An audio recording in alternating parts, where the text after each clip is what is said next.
Hey everyone, Andrew Meetrich here, and let me tell you, today's news is something else. I spent years working inside a big, well-known media outlet, saw how they bent stories to fit whatever narrative the bosses wanted, and I decided I'd had enough. So I walked away, went independent, and now I tell you what actually matters. No filters, no corporate agenda, just the truth. Before we dive in, do me a favor. Hit that like button, subscribe if you haven't already. It helps more than you know.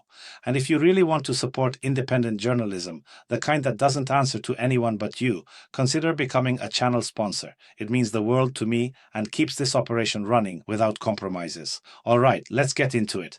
The United States is in chaos right now, and I'm not being dramatic. After the government shutdown hit, support for the Democrats has absolutely cratered. They tried to spin this whole thing.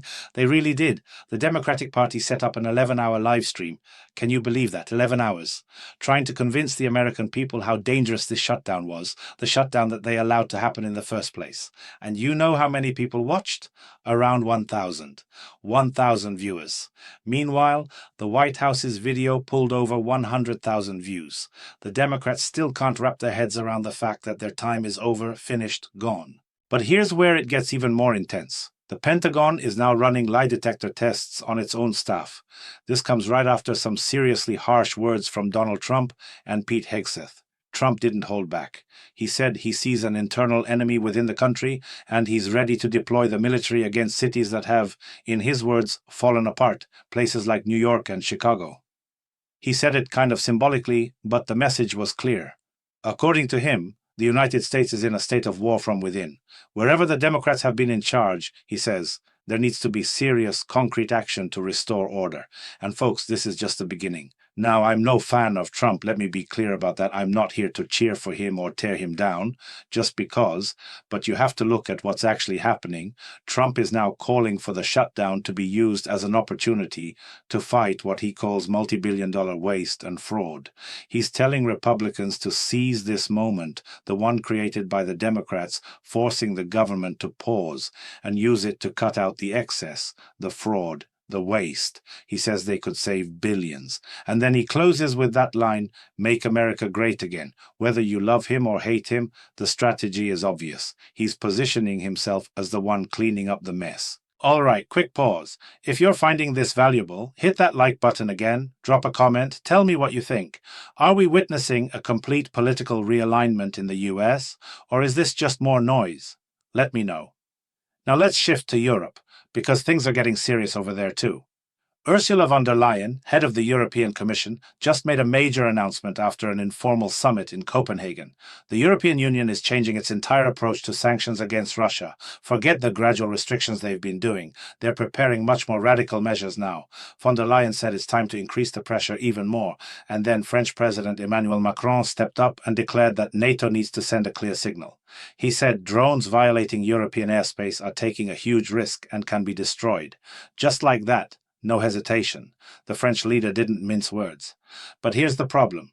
Germany just admitted they can't actually shoot down drones over their own territory.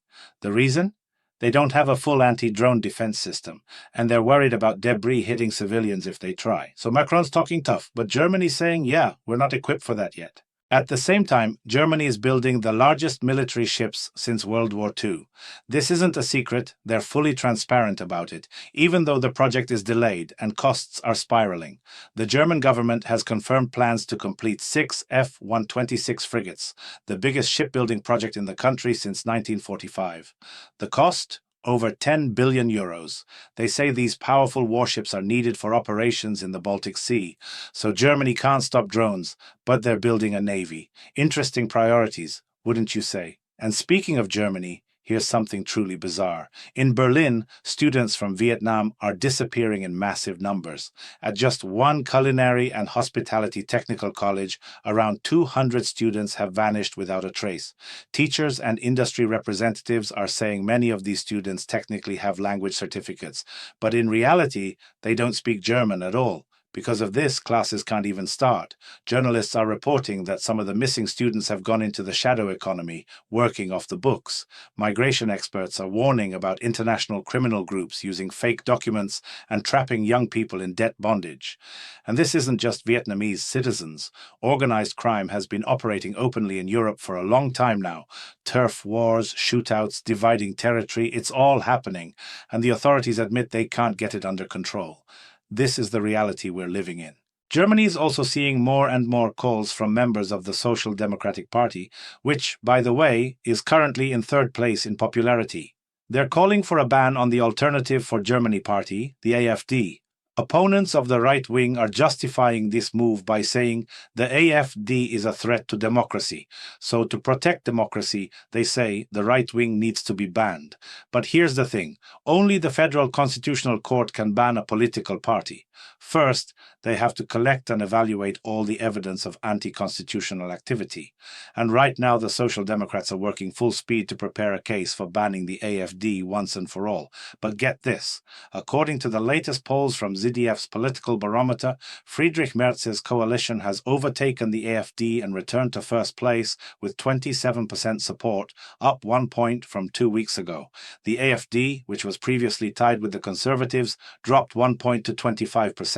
The Social Democrats are holding at 15%, which combined with Merz's coalition gives them only 42%.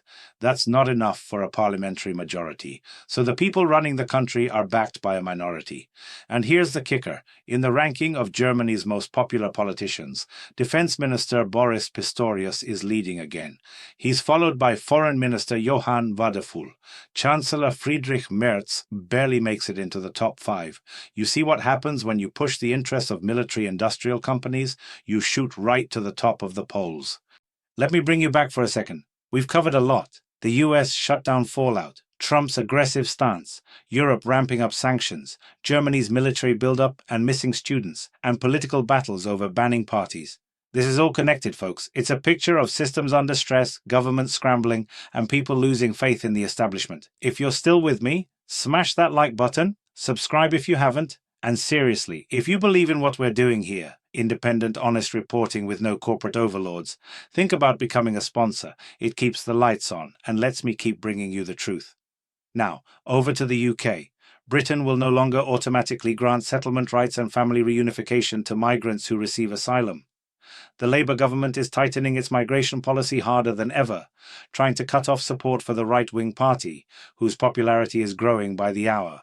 They want to focus on reducing the number of people crossing illegally from France on small boats. The changes are supposed to end what they call an unfair system, where people who cross the English Channel on a small boat have more rights to settle and reunite with family than those who arrive legally or are even British citizens. That's according to Keir Starmer's government anyway. We'll see if they can actually pull it off. So far, a lot of what Starmer's government has tried hasn't worked out. Now to the Middle East. New details have emerged about the detention of activists from the flotilla that was heading toward Gaza to break the blockade and deliver aid. Right after Israeli forces stopped the ships, over 200 activists, including Greta Thunberg, immediately threw their mobile phones into the sea. This was a pre-planned move. They were following instructions. The stated reason was to destroy possible evidence about funding and the organizers' connections. A bit earlier, Israel provided documents that, according to Israeli authorities, show involvement of structures linked to criminal organizations in organizing the flotilla. Israel's foreign ministry claims the whole thing was a political provocation because the flotilla refused to deliver aid through verified ports. It wasn't about aid, they say. It was about making a statement. Some of the activists are now being prepared for deportation. Greta and her friends are safe and in good health. Meanwhile, thousands of people have taken to the streets in Italy, Greece, Spain, Turkey, Argentina, and even Colombia to protest Israel's actions. Obviously, no one in power is going to listen to these people, but the movement continues and it's gaining momentum. Greta started as a symbol of the fight against climate change. You know that. But now she's ended up at the center of the Middle East conflict. Her name is back in global headlines, but this time it's not about the environment, it's about geopolitics. She probably can't say no to whoever's funding all of this. So let's recap what we've covered today. In the US, the Democrats are in free fall after the shutdown. Trump is calling for using the crisis to root out fraud and waste, and he's talking about deploying the military against internal enemies. In Europe, sanctions against Russia are getting much harsher. Germany is building warships but can't stop drones. Students are disappearing in Berlin, and political parties are trying to ban each other. The UK is cracking down on migration, and Greta Thunberg got herself tangled up in the Gaza blockade drama. It's a lot, I know, but this is the world we're living in right now. If this kind of reporting matters to you, if you want someone who's going to connect the dots and not feed you sanitized corporate nonsense, then hit that subscribe button. Like this video. And if you can, become a channel sponsor. This is how independent media survives, through people like you who refuse to accept the mainstream spin.